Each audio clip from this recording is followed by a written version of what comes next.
Hello one and all, welcome back to my channel. My name is Dr. Nisha and in today's video lecture we are going to study about antagonism rubric from Kent's repertory. This antagonism rubric has one single sub-rubric, that is antagonism with himself, which is given in the Kent's repertory. ठीक है, तो अभी हम लोग इसका word meaning देख लेते हैं. तो वर्ड मीनिंग क्या है एंटागोनिज्म का वो पहले समझ लेते. ठीक है, तो देखिए meaning that is opposition, aversion, hatred, ill feeling, bitterness and antipathy. ठीक है, तो एंटागोनिज्म के ये सारे वर्ड मीनिंग हो गए. ठीक है, तो अभी हम इसका एक्सप्लेनेशन देख लेते हैं. एक्सप्लेनेशन में क्या दिया है तो देखो, very much hate. Very much hate मतलब क्या कि है ना, एक जो पर्सन है वो बहुत ही ज़्यादा हेटरेट करता है किसी को. ठीक है, इतना हेट कि बहुत एक्सट्रीम लेवल पे हेट, वो उसको उसकी कुछ भी गलती हो जाए वो उसको माफ़ी नहीं कर सकता, इतना ज़्यादा हेट करता है. मतलब अगर वो है ना सामने से आके बोल भी दे कि सॉरी ऐसा नहीं ऐसा है, सॉरी मेरे से गलती हो गया वो लेकिन नहीं, ये जो पर्सन होता है, जो एंटागोनिज्म वाले पर्सन होते हैं, ये पर्सन किसी का सुनते ही नहीं है. वो सिर्फ और सिर्फ उस चीज़ के लिए उस पर्सन को हेट करते और हमेशा हमेशा के लिए उस पर्सन को हेट करते. ये लोग बहुत ज़्यादा एक्सट्रीम लोग रहते. No feeling for any one. Now no feeling for any one means what. तो है ना, इन लोगों को बिल्कुल भी फीलिंग्स नहीं होता किसी और के लिए. मतलब अगर कोई और इतने अच्छे से रह रहा है उनके साथ, अगर कोई पर्सन बहुत अच्छे से बात कर रहा है उनके साथ, फिर भी ये जो लोग रहते ना, इतने पागल किस्म के लोग रहते कि ये लोग सुनते ही नहीं है किसी का. खुद का ही सिर्फ उनको करना रहता है, खुद का ही सब कुछ उनको चाहिए रहता है. ये ऐसे किस्म के लोग रहते. मेरे पास ऐसे बहुत सारे एग्जाम्पल्स है, मैं आपको वो आगे बताने वाली हूँ. देखो, third one is very extremes, did not like the Midway. ये लोग ऐसे किस्म के लोग रहते हैं ना, रिजिड ब्रेन या रिजिड माइंड कहा जाता है इन लोगों का. ये लोग ना ऐसे कुछ एक इनको मेंटल कंडीशन रहती है. ये लोग लिटरली ना दूसरों को हर्ट करने में, दूसरों को ऐसे बहुत ज़्यादा नीचा ट्रीट करने में ऐसे लोग बहुत ज़्यादा माहिर होते हैं. मतलब अगर फॉर एग्जाम्पल एक बच्चा है, ठीक है, तो वो बच्चा है ना बोल रहा है अपने डैड से कि है ना डैड मुझे ये करना है, अभी आज मुझे पढ़ाई नहीं करनी है, आज मुझे पेंटिंग करनी है. ठीक है, तो उसके डैड बोलेंगे नहीं पेंटिंग नहीं करनी है, सिर्फ और सिर्फ पढ़ाई करनी है, पेंटिंग से कुछ भी नहीं रखा, ये पेंटिंग बिल्कुल भी नहीं करोगे, सिर्फ और सिर्फ पढ़ाई करोगे, बाकी कुछ भी नहीं दिखना चाहिए. और वो उसका पेंटिंग का ब्रश, पेंटिंग का सारे कलर्स वगैरह है ना ले लेगा और खुद के पास रख लेगा. ठीक है, अभी फोर्थ वन देख लेते हैं. मतलब इन लोगों को मिडवे चाहिए ही नहीं होता. एक तो यस और नो, इसके बीच का वे इनको पता ही नहीं है. ये लोग ना कुछ अलग दिमाग के रहते, हट के सबसे. Then fourth one, they have two decisions but can't choose any one of them and confuse. So इनके पास दो डिसीजंस होते हैं. दो डिसीजंस मतलब क्या, तो ये ऐसे मेंटल कंडीशन में होते हैं ये लोग कि है ना, इनको लगता है कि यही सही है.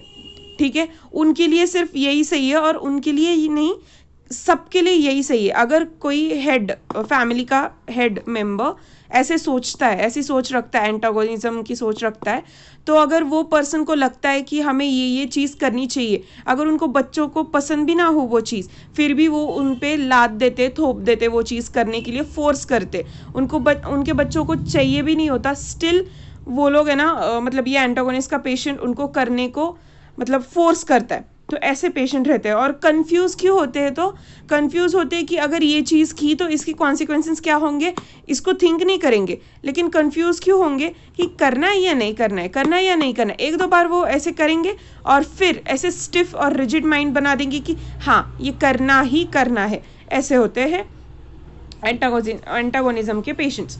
तो देखते हैं ये कौन सी मेंटल कंडीशन या फिर कौन से डिसीज़ में पाया जाता है. तो ये होता है वो शिज़ोफ्रेनिया. एक ऐसी मेंटल कंडीशन है शिज़ोफ्रेनिया जो कि सब मेंटल कंडीशंस पे आती है. मतलब सारे मेंटल रूब्रिक्स मोस्टली शिज़ोफ्रेनिया के पेशेंट में देखने को मिलेंगे हमको. ठीक है, फिर पर्सनैलिटी डिसऑर्डर. इन लोगों को पर्सनैलिटी डिसऑर्डर और मैनियक डिसऑर्डर भी होता है. तो पहले तो हम लोग एनाकार्डियम देख लेते हैं. तो एनाकार्डियम में आपको एग्जाम्पल से बताती हूँ. जीनियस मूवी के RDX जो विलन है उनका एग्जाम्पल है. ठीक है, तो जो RDX होते हैं ना, तो उनको बचपन में उनके मॉम डैड से बहुत ज़्यादा हेट रेट मिलता है, पीपल से बहुत ज़्यादा हेट रेट मिलता है, तो उनके दिमाग में वही सिर्फ हेट बैठ जाता है। उन लोगों को ऐसे लगता है कि है ना, जो मैंने फेस किया वो सबने फेस करना चाहिए, इसीलिए वो बदला लेने के लिए बॉम्ब ब्लास्ट करता है, बदला लेने के लिए किडनैपिंग करता है, ये सब कुछ मतलब दूसरों को तकलीफ देने के लिए, जो उन्होंने सफ़र किया है बचपन में, तो वो सफरिंग उनको लगता है कि मैं पीपल्स को दूँ, ताकि उनको पता चले कि मैंने क्या भुगता है, मुझ पे क्या भुगती है, जो कि सब लोगों ने मुझे तकलीफ दी, और अब मैं जब स्ट्रांग हुआ हूँ तो मैं सबको तकलीफ दूंगा। उनको इंडिया से बहुत ज़्यादा हेट रहता है, क्यों?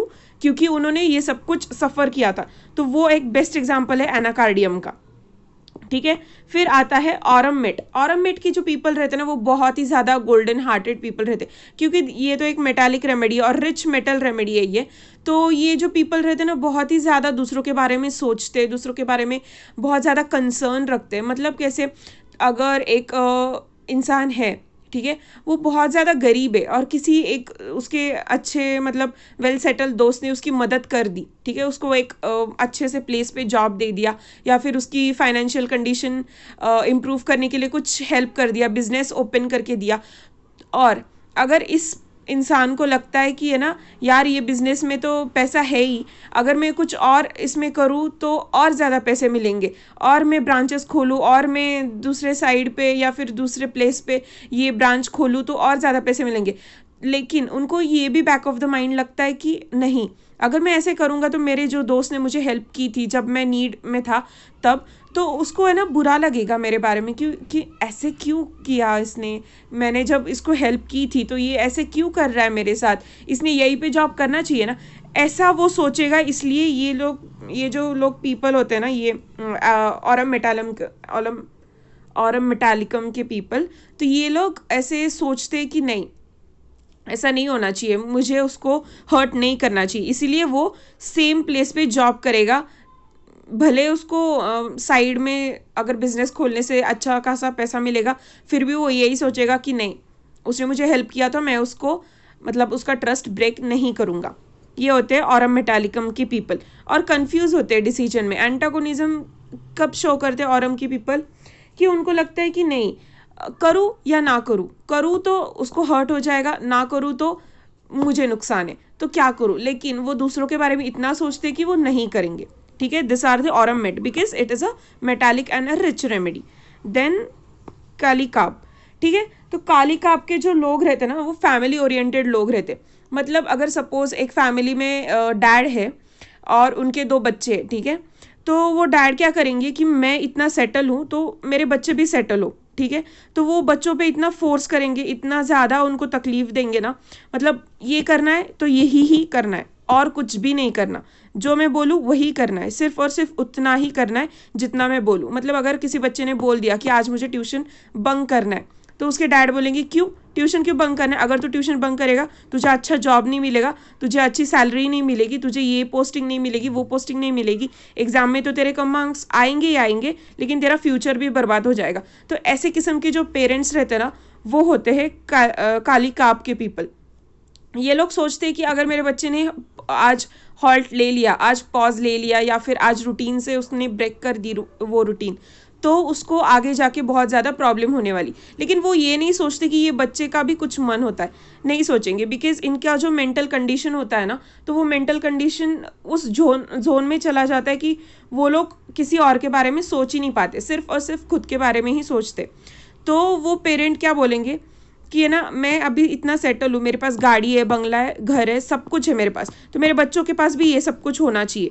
तो ये सोच रखने वाले होते काली काब वाले पीपल, और वो एक्सट्रीम्स में जाते हैं, येस तो येस और नो तो नो, ये एक्सट्रीम्स होती है। मतलब वो बच्चों का एक दिन भी हॉल्ट नहीं होने देते। मतलब बच्चे अगर बोले कि ये करना है, वो करना है, तो वो ऐसे भी बोल सकते थे कि हाँ ये कर ले, उसके बाद पढ़ाई कर ले, नहीं, वो येस और नो, ये एक्सट्रीम्स में ही ये लोग रहते। फिर लैक कैन के जो पीपल रहते ना, मतलब एक एग्जांपल देती हूँ। लैक कैन के पीपल इतने ज़्यादा मतलब वर्क डिवोटेड रहते कि बहुत ज़्यादा family oriented and work related रहते। फॉर एग्जांपल हम सबकी मॉम लोग, ठीक है। तो मॉम लोग क्या करते हैं कि है ना, खुद के बारे में नहीं सोचते बिल्कुल भी, और सिर्फ फैमिली के बारे में सोचते हैं, हस्बैंड के बारे में, बच्चों के बारे में, रिलेटिव्स के बारे में, और फिर बच्चों के फ्रेंड्स के बारे में, हस्बैंड के फैमिली या फिर स्टाफ मेंबर्स के बारे में, ये सब कुछ सोच रखने वाले रहते हमारे मॉम लोग। तो ये क्या होता है, कभी कभी उनको ऐसे लगता है कि सिर्फ और सिर्फ मैं ही सब कुछ कर रही हूँ, घर का काम कोई और नहीं करता है, और इन लोगों को ऐसे लगता है कि है ना, कोई और हेल्प नहीं कर रहा, मेरी कोई पोजीशन ही नहीं है इस घर में, मुझे कोई पूछता ही नहीं है इस घर में। तो ये लोग रहते हैं लैक कैन के लोग, बहुत ज़्यादा, मतलब सारे मैमल रेमेडीज़ ऐसे ही रहते, बहुत ज़्यादा इमोशनल्स, बहुत ज़्यादा खुद पे जुल्म हो रहा है ऐसे सोचने वाले, और बहुत ही ज़्यादा ऐसे मासूम या फिर जो शांत रहने वाले रहते ना, तो ये रहते। तो ये एक्सट्रीम्स में ही होते कि अगर कोई इंसान, मतलब हस्बैंड अगर एक वाइफ को बहुत ज़्यादा तकलीफ दे रहा है, ठीक है, बहुत ज़्यादा टॉर्चर भी कर रहा है, तो हस्बैंड के ऊपर उसने मतलब अगेंस्ट बोलना चाहिए कि आप ऐसे क्यों कर रहे हो मेरे साथ, आपने ऐसे नहीं करना चाहिए मेरे साथ। तो हस्बैंड को ये लोग नहीं बोलेंगे, ये वाइफ्स क्या सोचेगी कि नहीं, अगर मैंने हस्बैंड को ऐसे बोल दिया तो हस्बैंड मुझे डिवोर्स दे देगा, अगर डिवोर्स दे देगा तो मेरे मॉम डैड को तकलीफ हो जाएगी, मॉम डैड को तकलीफ होगी तो मैं कहाँ जाऊँगी डिवोर्स के बाद, मैं क्या करूँगी, मैं तो इस पर ही डिपेंड थी। तो ऐसे जो डिपेंडेंट लोग रहते हैं, उनका माइंड इतना डिपेंडेंसी में चला जाता है कि वो खुद के बारे में कम सोचते हैं, दूसरे के बारे में ज़्यादा सोचते। तो ऐसे लोग रहते हैं लैक कैन के लोग, और वो डिवोर्स नहीं लेगी लेकिन खुद सब कुछ सहन कर लेगी ऐसे, ठीक है। तो देखते हैं क्रॉस रेफरेंस। अभी reference undertakes things oppose to his intention, will contradiction of, delusion divided, confusion, identity. So this was the cross reference of antagonism and all the explanation below. And if you understand this, then give a big fat thumbs up and consider subscribing. Thank you.